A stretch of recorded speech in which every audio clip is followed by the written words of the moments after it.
Hey, hello, my name is Harald. Thank you for watching.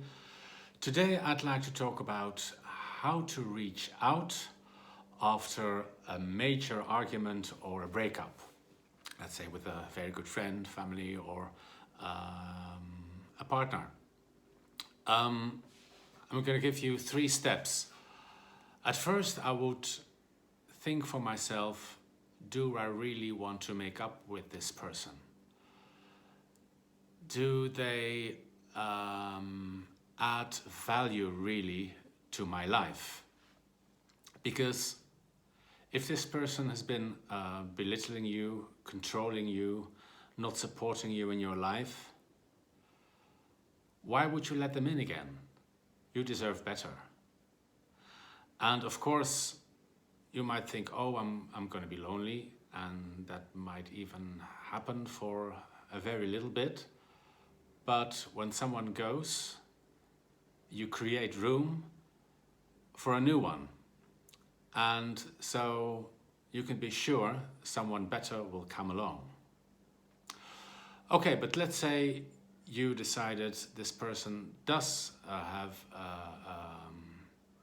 great value to my life and I want to make up.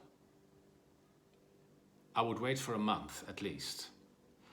Because in this month, there is time for things to settle down. The emotions can go down a little bit. And you give the other one the opportunity to miss you. Because in the beginning, someone could think, oh, I'm not going to miss this person because this happened and that happened and such. But then time settles and suddenly the good memories also come up. And a fact is that usually the person that broke up is a little bit later with missing the other one than vice versa. So that's why I would advise to wait for a month. And during that month, let go, take care of yourself, have a great time. Don't follow this person on social media or something. Don't give likes, don't give anything. If you get a message, of course, answer, but don't take any initiative.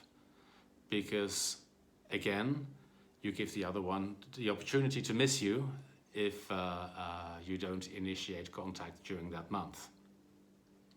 And after that month or longer, the highest form of communication is still a handwritten letter, even in the 21st century. Because a handwritten letter is the communication that takes the most effort. You have to get a piece of paper, you have to get a pen, you have to write the letter. That takes longer than typing it on a computer. Then you have to get an envelope and you have to put a stamp on it. And the following things you have to do is you have to go to the post office or the letterbox and send it away. That takes effort. And the other person realizes that consciously or unconsciously. There are situations that you think might think, oh, I know the other person that well. I think another form of communication is better. That could be the case. But in general, I would advise a handwritten letter. Then the question is, what do you put in the letter? I would advise not to make any accusations because you should be beyond that basically. Tell them how you feel, how you miss them, bring back some good memories maybe. Make it an emotional letter, but not over the top. That could scare away also. Then send it away and again let go. It might take a while for the other one to reply because it takes a day at least for a letter to arrive at the address. And then the person will think, oh, I got this letter, shall I reply or how shall I reply? And that takes a while. It can take maybe a week, maybe longer, or maybe the other person thinks, oh, let it sit for a while, I'll decide about that later. You did everything you can, so let go and be happy and enjoy things in life. And if you really don't hear something, I can imagine you think, oh, did the post office make a mistake, or did a letter end up somewhere?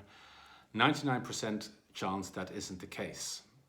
But you can always send one more text message after a little while, a couple of weeks maybe, hey, saying, hey, I hope you got my letter. I was thinking of you and hope you're well. Have a great weekend, or something like that. Then you have done everything. And if you don't get a reply then, they just don't deserve you. That was it for today. Thank you for watching. See you next time.